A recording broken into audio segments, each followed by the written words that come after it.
Se quiser alguma pergunta. Pode foi rápido. Rápido, objetivo, tá vendo? A gente vai aprendendo. E foi uma região assim que tudo está muito organizado, tá muito. Exatamente. Sei lá, pode-se dizer que é um lugar bom para se morar, mas também não tem espaço para quem quer ir para lá. Não. Para crescer não vai ter espaço. Lá só renovação. Mesmo. Lá só renovação. Né? E até agora, nessa pesquisa desse ano, vocês já fizeram quantas regiões? 24. Essa é a 24ª. Hoje nós estamos trabalhando no Sudoeste, vai ser a próxima, Sudoeste Octogonal. Nós vamos entrar agora em regiões, né, Sudoeste, o próprio Plano Piloto, né, Brasília, Parkway, Lago Sul, Lago Norte, né? São regiões que estão mais consolidadas, são regiões de poder aquisitivo maiores, com infraestruturas também mais implantadas, mas às vezes aparecem surpresas. Né? Até então, o Jardim Botânico para nós foi uma surpresa. Quer dizer, é onde nós temos disparado a maior renda, R$11 mil de renda média, é uma renda altíssima, e você não tem a infraestrutura que cidades, como por exemplo um Varjão tem. Né? Então, claro, a gente tem essa surpresa, aí a gente vai tentar descobrir por que essa surpresa. Aí que a gente verifica, ora, o Jardim Botânico não é regularizado.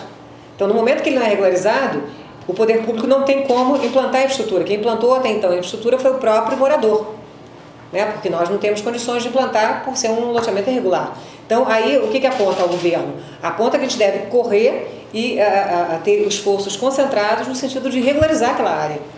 Porque aí sim você vai ter, né, um retorno melhor para a própria qualidade de vida da população como um todo, né, e suprir essas deficiências. Então, esses estudos são interessantes porque eles vão nos mostrando potencialidades e deficiências que cada um desses núcleos urbanos tem, e aí isso vai nos orientar a poder trabalhar melhor nelas. Né? Então, agora mesmo nós estamos fazendo, junto com a Secretaria de Desenvolvimento Urbano, Meio Ambiente e outros órgãos de governo, a Codeplan participa do zoneamento econômico e ecológico do Distrito Federal. E no zoneamento econômico e ecológico é onde vai se fazer um mapa do Distrito Federal, e nesse mapa do Distrito Federal vai estar lá dizendo quais são as áreas que têm mais potencial econômico para desenvolvimento, para que tipo de atividade. Então, esses dados aqui vão começar a ser trabalhados agora naquele estudo, e isso, com certeza, vai nos dar uma noção bem maior do que nós precisamos fazer para o Distrito Federal, para que ele cresça sempre num desenvolvimento econômico mais sustentável, né? Mais equilibrado, que é o que a gente busca, né? Qual foi a maior surpresa encontrada no museu? A própria, olha, não digo nem que sejam surpresas, a gente já até imaginava que talvez, né, esse decréscimo da população, que é diferenciado dos demais, né, mas surpresa, né, a gente conhece a região, sabe que é uma região consolidada, não sei se você se a equipe técnica percebeu alguma questão específica. Exatamente, ela confirmou o que a gente esperava. Ela confirmou o que nós esperávamos dela. Desde 2004 a gente percebe que ela está uma região já consolidada, e agora confirmou realmente consolidação total. Sabe? Então não teve grandes surpresas, só confirmando o que já se era esperado. Vocês acreditam assim, possa ter algum tipo de política pública específica para aquela região, talvez mais para entorno? Sim, com certeza.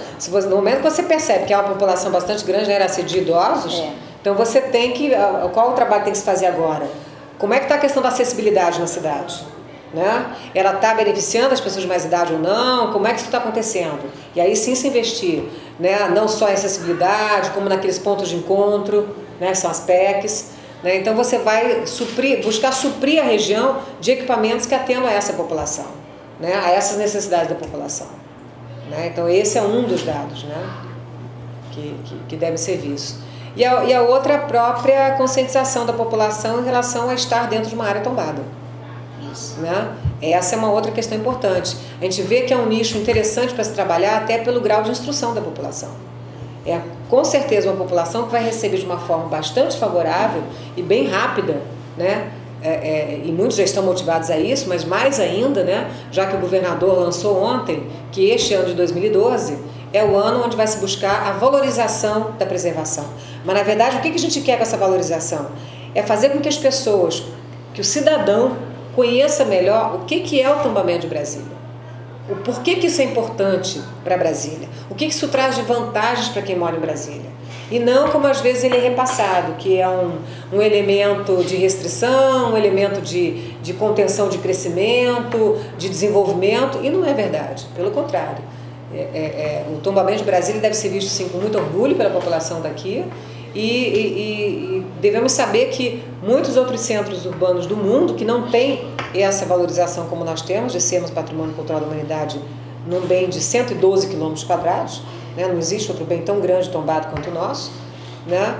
É importante se ver que com isso você pode gerar riquezas, através do turismo cívico, turismo, né, cultural, e isso é muito importante para a cidade. Essa aqui é a 24ª pesquisa, né? Quando é que começou? Começou no final de 2010? 2010, sim. 2010. Final de 2010. O resultado saiu em janeiro de 2011. O primeiro resultado, janeiro de 2011. Qual foi a primeira cidade? Águas Claras. E depois Ceilândia.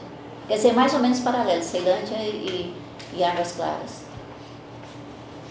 Deixa eu ver se a gente publicar os dados primeiro. Dessas 24 cidades analisadas até agora, qual foi o dado mais... Foi o do Jardim Botânico? Em termos de renda. Mas o dado mais, assim, diferente, mais surpreendente... Que surpreendeu, é que cada vez que a gente fala de a gente lembra de uma surpresa. O crescimento de Águas Claras. Tá? Exato, você está lembrando aqui. O crescimento de Águas Claras quer dizer, a tem gente sido conhecia, muito mas não grande. tinha dado, né? Que deu uma taxa mensal de 20. Taxa média anual. Taxa média anual de 20,8. Que é bastante alto. Quer dizer, a gente está vendo a quantidade de... Você está vendo os prédios crescerem. Mas você não tinha se dado, né? E agora você tem, enquanto o DF 2,3, a média anual lá 20,8. 20,8. Quanto que é no do sítio? Quanto que é? 2,3. Não, você vê, 20,8, ela está seguida de 12,2, que é Riacho Fundo 2, que também está tendo muita construção. Quer dizer, aquela região está tendo um boom muito grande. E a partir daí, a exceção da estrutural, que está com 8,5, o restante já se aproxima mais da média do DF. Tá? O que a gente confirma também é o seguinte, né? É que as próprias políticas que ao longo dos anos vêm sendo adotadas em termos de relocação da população no território, né? Criou-se muitas áreas novas nos últimos 25 anos, né? Então, com isso você teve uma redistribuição espacial. Então você começa a verificar que realmente estes núcleos têm crescido mais do que as áreas consolidadas.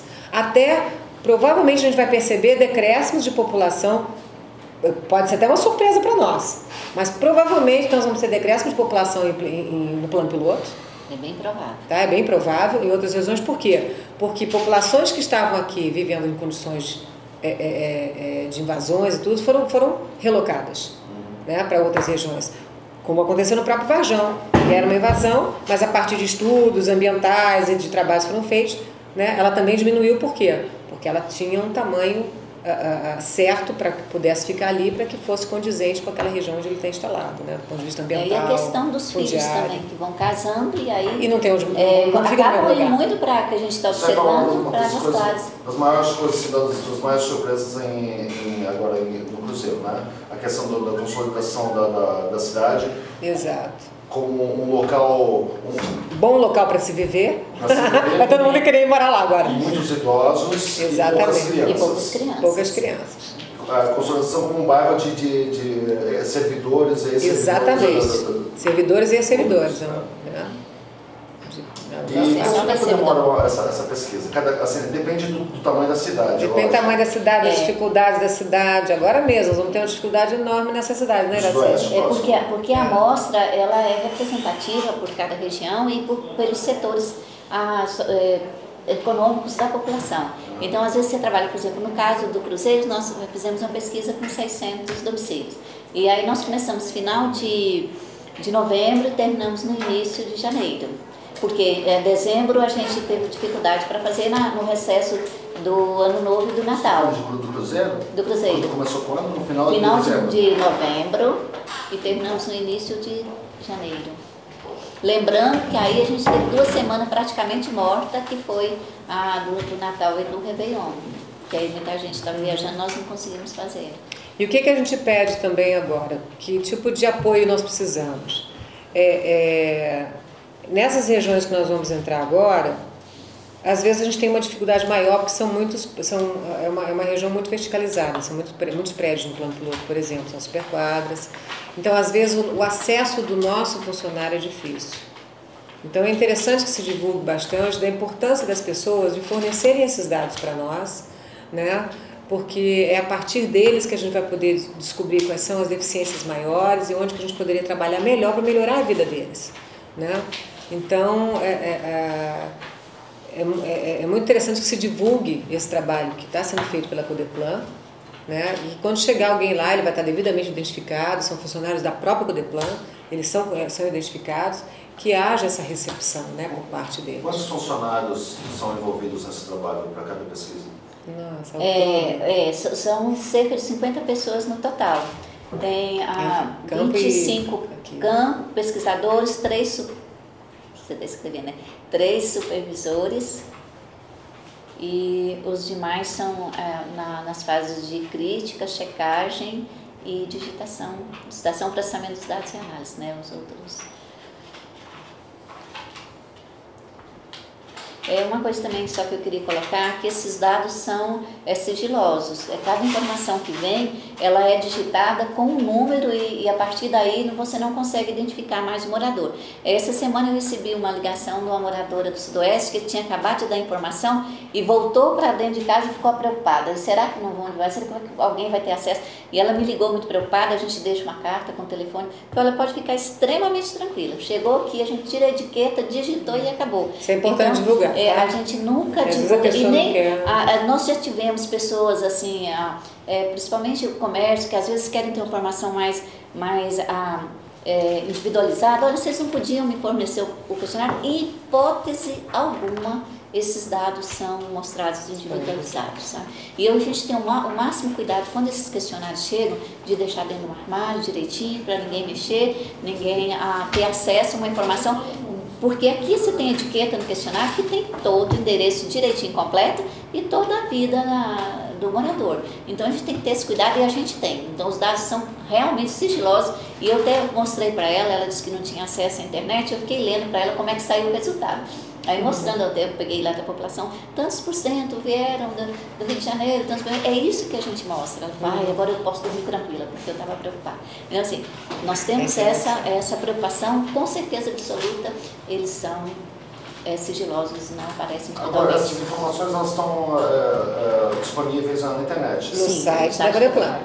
No site. Esse relatório que você recebeu, a cada região, agora a Aníbal está colocando já, né? Quando sai daqui, já coloca no site a última, e estão todas elas lá. Tá. O importante da informação é estar disponível, né? Quantas pesquisas ainda temos pela frente? Nós somos 30 RA, sendo que Fercal agora está transformando numa outra, né? Mas a gente vai fazer ainda 6 até que a Fercal seja oficialmente. Depois que são divulgados esses dados, aí vocês já encaminham ao governo, assim, eles dão um prazo, alguma informação sobre quando vai começar a adotar essas políticas públicas. Mas ainda está... Não, na verdade, o que é feito, tá? São trabalhos às vezes até distintos. Esses dados, eles são indicadores que nós fazemos, indicadores socioeconômicos, para que cada uma das secretarias possa ir fazendo suas avaliações, ou até montar suas políticas públicas, né? Até para organizar. Não tem um prazo assim, porque não é que ela vai usar esse dado especificamente num prazo X para corrigir uma certa distorção.